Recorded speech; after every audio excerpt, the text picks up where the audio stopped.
Marvel's master of the mystic arts has an impressive comic and action figure history. Let's dig in to the Sorcerer Supreme, Doctor Strange. Wait, is that real? Stay tuned, true believers, and find out. Hey y'all, and welcome back to Carbon Scoring, the best place for comics history and action figures, and home of the mystery box. And today, we are taking a look at action figures and going through the comic history of Doctor Strange, Marvel's master of the mystic arts. Just look at all those primary colors, those yellows and blues and reds in this box. This is going to be so good. And we get to start out with one of my all-time favorite action figures. This is the Spider-Man animated line, Doctor Strange, from 1996. And I have to tell you a personal story about this figure. This particular figure sat on the shelves at the Walmart in James Island, South Carolina for almost a year. It was at the Walmart that I went to when I was in school, and money was tight. I couldn't just buy any figure that I wanted at the time. I had to make some really tough choices, and I saw this Doctor Strange over and over and over again. I probably saw him on the shelf 20 times before I finally ponied up the $5 to buy him, and man, am I glad that I did, because this is such a great representation of classic Doctor Strange. Doctor Strange's design and his entire character was from Steve Ditko, and you can see the Ditko influences everywhere. He has those tapering fingers. He has that variation of the Kirby crackle. He's got that intricate design that runs along the edge of his cape, his cloak of levitation. But what makes this figure such a standout is the cloak, because down at the bottom, there is a really firm wire that still works all of these years later. And you can actually stand this figure on his cloak. The cloak is slightly longer than his feet, and so he's designed to be displayed slightly levitating. It's such a nice effect, and they gave us good ankle articulation to allow that to happen. So this is one of the very first Doctor Strange figures, and I would argue, even to this day, it is still one of the very best. But we're lucky. With Doctor Strange, he has such a classic design. Steve Ditko got it right the first time, and we get to see that across multiple figures. Here is the Marvel Universe 3 3/4 inch scale figure. Again, really nicely done tunic. I love the gold highlights. They did not spare any detail when doing this cape. You know, this cloak has this very, very well done intricate sculpting, and they really did a good job with the Eye of Agamotto there. So even though this is only 3.5, 4 inches in scale, they got all the right details in for Doctor Strange. But for most of us, the Doctor Strange that defined the last almost 20 years in our figure collections was this Marvel Legends Strange from the early 2000s. Now, to really do this figure justice, we need to kind of look at it in two different parts. First, let's take a look at the base figure underneath. Oh, just look at that head sculpt. He's got those pointy eyebrows and that slick mustache. He's got the graying temples that flare back.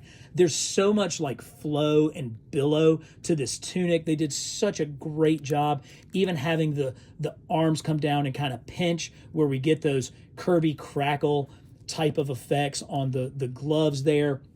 He's wearing his simple black tights underneath. There's just a lot of movement and action with this figure. And I have to tell a story. I can remember one of the Marvel editors had come into the Marvel offices in the early 90s. And at the time, Steve Ditko was back at Marvel doing some work on books like Speedball. And this guy had never met or even seen Steve Ditko before, and he was amazed. Ditko was having a conversation, and he was talking with his fingers, constantly moving his fingers and guiding everything with his hand gestures, just the way that he drew Doctor Strange and the Amazing Spider-Man. So when I see these fingers on these figures, I think of the fact that they're almost autobiographical of the master, Steve Ditko. Now, the other part of this figure, of course, is the cape. And this cloak of levitation also looks brilliant. It has got terrific detail and styling. It's actually split in the back so that it has some movement. It's got the great hooded back with the points coming up on it, and of course, a really nicely done amulet, Eye of Agamotto.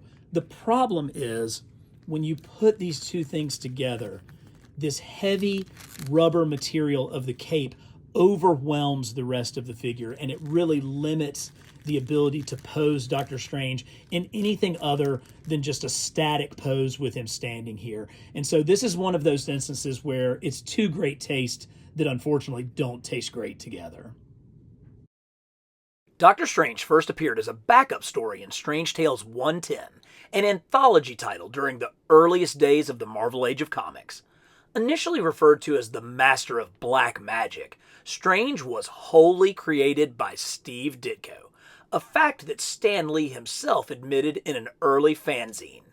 It was all there from the initial panels: his dutiful assistant Wong, his use of his astral form, his relationship with his mentor, the Ancient One, even his amulet, the Eye of Agamotto. Strange's second appearance established his nemesis, Baron Mordo, who would return again and again to challenge the Doctor.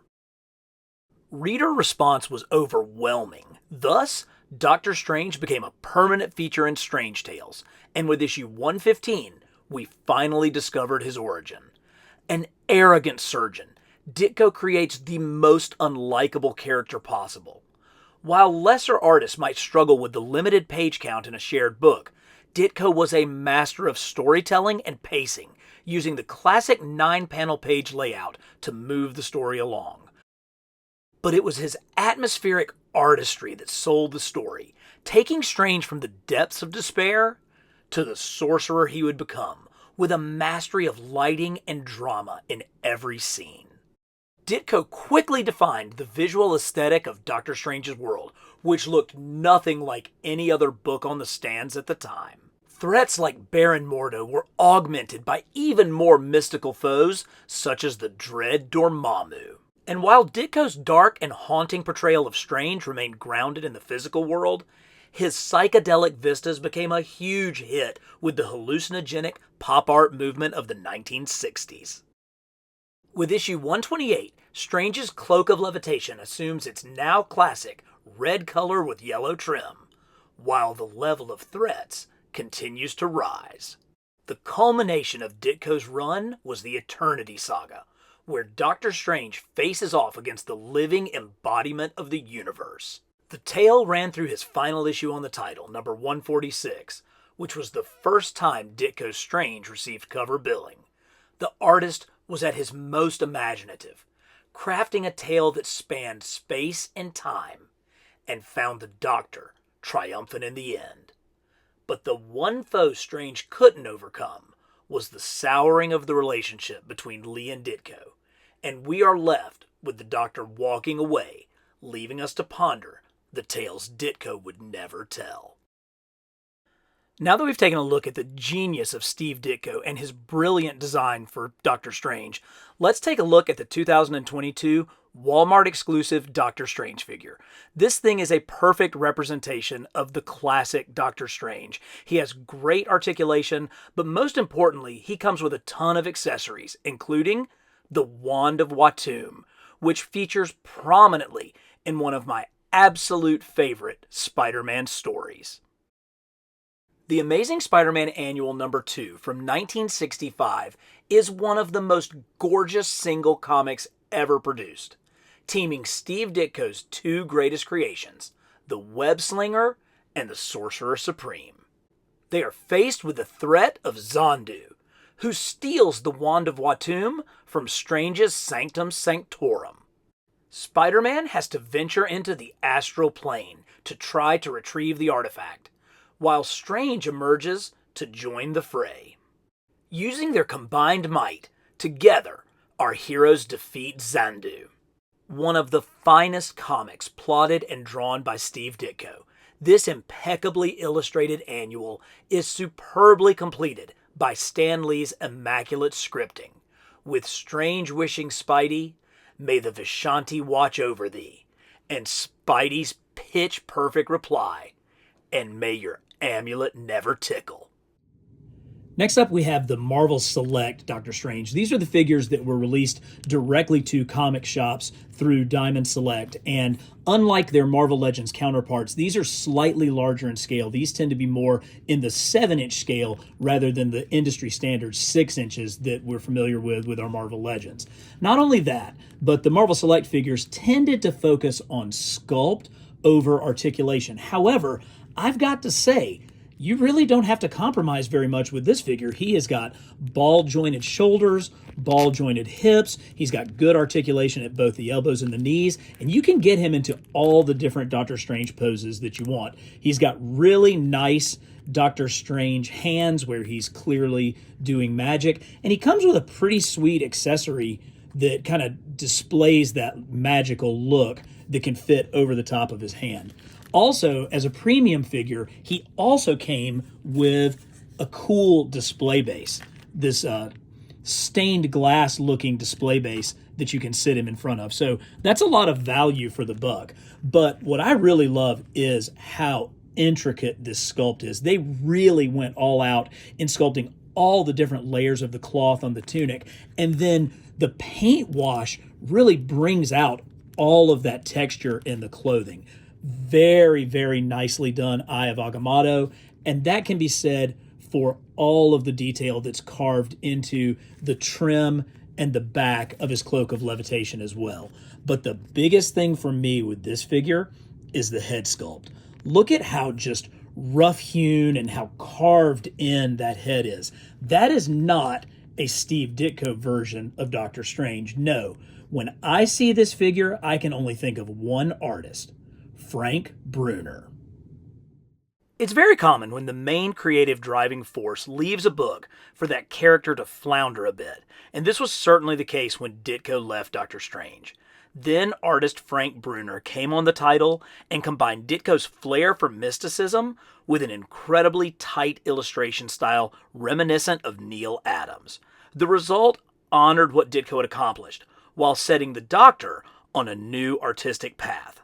When Bruner combined with writer Steve Englehart, they created the second great run on Doctor Strange, bringing Strange into the modern era with jaw-dropping storylines such as the death of the Ancient One and the emergence of Shuma Gorath. But the creative resurgence was short-lived, and the Doctor Strange title was back on the verge of cancellation. So as part of a stolen identity storyline, Strange dons a blue mask. It was an attempt to boost sales and bring the character more in line with the mainstream Marvel superheroes who were so popular. The end result was, the book got canceled anyway. How cool is it that we actually got two different variations of the fully masked superhero Doctor Strange? The first was the Diamond Select figure that we just looked at, and it came with an alternate head that really captures kind of how creepy that mask looks, but the blue perfectly matches the rest of his tunic. That's a really well done job. And then, of course, with our Walmart exclusive figure, he also came with a blue head. Now, this one seems a little bit darker than the blue on the rest of his tunic, and both of these figures have the one disadvantage that the neck is also not colored blue, which is what would make it a little bit more comic accurate. But for such a goofy, one-off, short-lived costume, the fact that we have two different displayable versions of the masked Doctor Strange is pretty fantastic. But this was not the only time that Doctor Strange tried to play the role of superhero.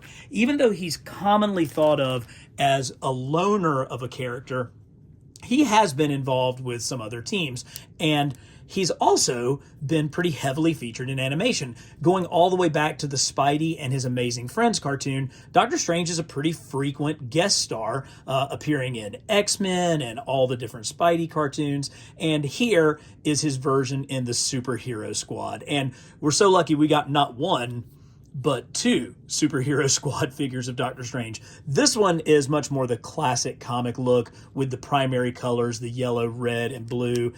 Really sweet gold color on his amulet there, and it sets off nicely of the white on the front of his tunic. This has a more gold look to it. You can see it has the gold trim around his Cloak of Levitation, but they managed, even with the 4 fingers that our squaddies have, they managed to get a Ditko finger move on this figure, and I love it. And so when you've got kind of a goofy sort of out there Doctor Strange, why not talk about the goofy sort of out there team that he was a part of? And I'm talking about none other than the Defenders. And of course, here are the other founding members of the Defenders: the Incredible Hulk, the Silver Surfer, and Namor the Submariner. So you can take your squaddies and create your very own Defenders team. Ah, the Defenders. Such a 1970s Bronze Age idea. The classic non-team team. They spent about as much time fighting themselves as they did the bad guys.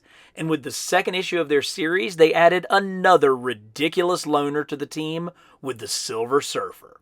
It shouldn't have worked. And it kinda didn't.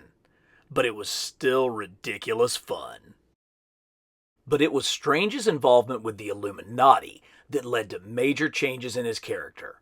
The Illuminati decided to exile the Hulk to another planet for the safety of the Earth. When he returned, he was not pleased and took it out on the Illuminati one by one. When it was Doctor Strange's turn, Hulk crushed his hands, preventing him from being able to cast spells and causing Strange to turn to the dark magics. Because he couldn't control the demonic powers, he relinquished his title as Sorcerer Supreme. During this time, he continued to fight alongside the new Avengers until he was able to regain control and return to his role as the Master of the Mystic Arts. Doctor Strange's new Avengers look was captured in this 2015 Marvel Legends figure that came out in the Hulkbusters line.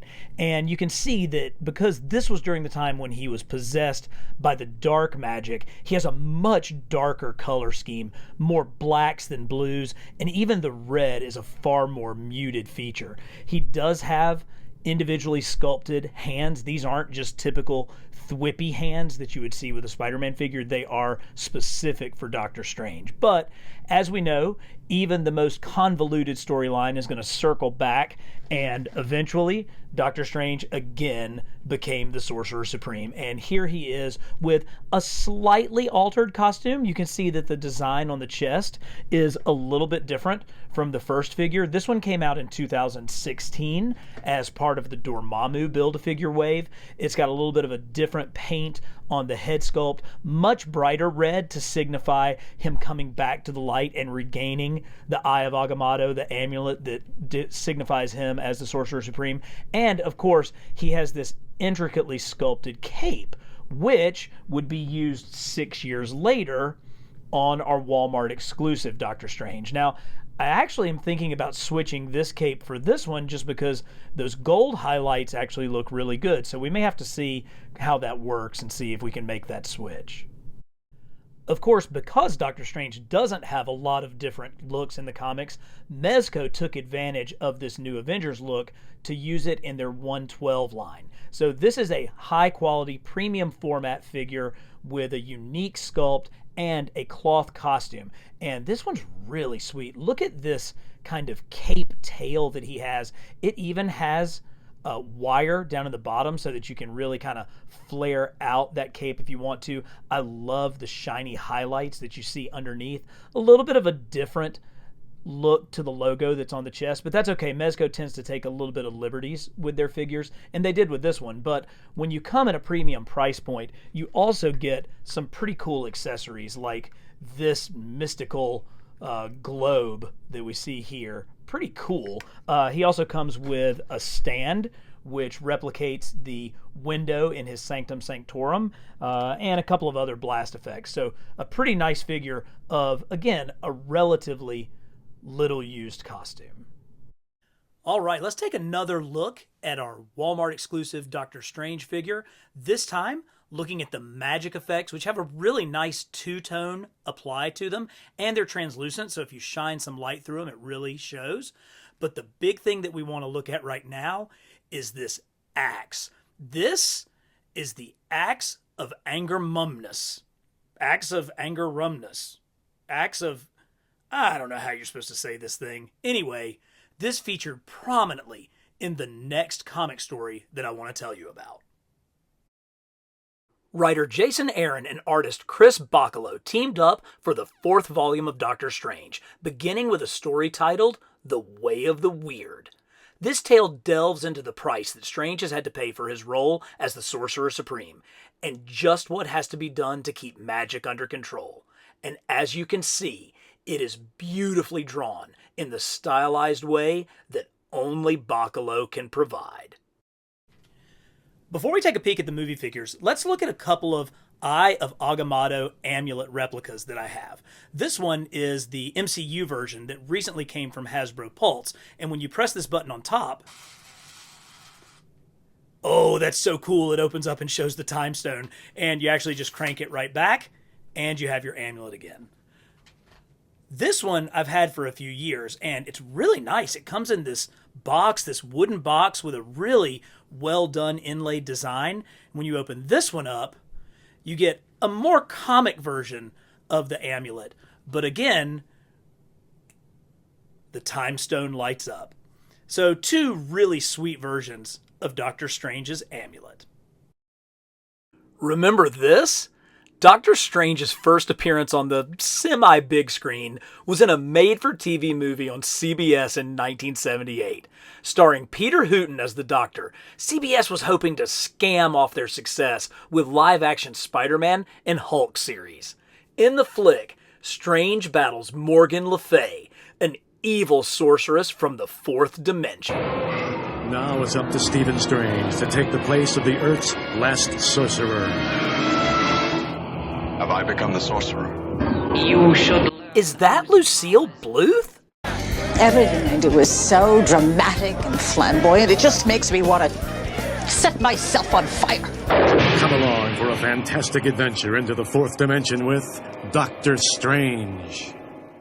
Let's take a look at some Doctor Strange movie figures, beginning with the figures that came out from the line from the first Doctor Strange movie back in 2016. Now, one of the things that I get the most comments on my channel is how people love to see the evolution of figures over time.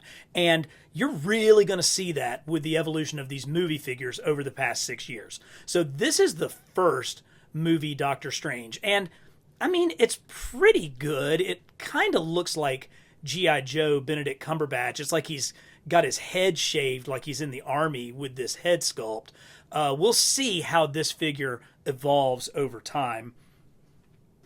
In that line was also the astral form of Doctor Strange. And you can tell it's the exact same head sculpt with those really, really scalped sideburns there. But it's a pretty cool figure. He's got kind of the pearlescent, semi-translucent look. Just kind of has a couple of hands. It looks like the dog got a hold of this one. I honestly never really loved these figures that much. And you're going to see why when we see some of the newer ones. Because here is the first Baron Mordo figure. And hey, that's not bad. I mean, that's actually a pretty accurate head sculpt to the actor playing Baron Mordo. But we're going to see the difference here shortly. Now, before we got the figures from Multiverse of Madness, we did get a couple of figures in between. One of those was the Diamond Select version of Doctor Strange from the first movie. And here, again, this figure is slightly larger in scale. You can see the difference between 6-inch scale and 7-inch scale. You can also see the level of sculpting is clearly better on this one. Gone are the shaved sides, a much more realistic hairstyle for Benedict Cumberbatch during the first movie. He's got a very, very nicely sculpted Eye of Agamotto there. That's maybe one of the best ones that we've seen so far throughout this entire box. And this is a solid figure, so this is clearly a step forward with the Marvel Select line. But in 2018, they reissued Doctor Strange in the Infinity War 3-pack. He came with a Mark 50 Iron Man as well as Thanos. And this is actually the exact same body sculpt as the one from the first movie line. There's a little bit less paint app actually on the belt here than there was here, but he has a brand new head sculpt. And look at what the difference 2 years makes. Here's 2016 Cumberbatch. Here is 2018 Cumberbatch. And again, this is a mass-produced figure. That is a really, really well-done head sculpt for a mass-produced figure. Also, you'll notice he came with this really cool kind of time effect here with the green, with it coming off of his hands and also coming up around his wrist, which went with the movies and is a really nice touch. So you can see already how just in 2 years there were clearly better figures being produced.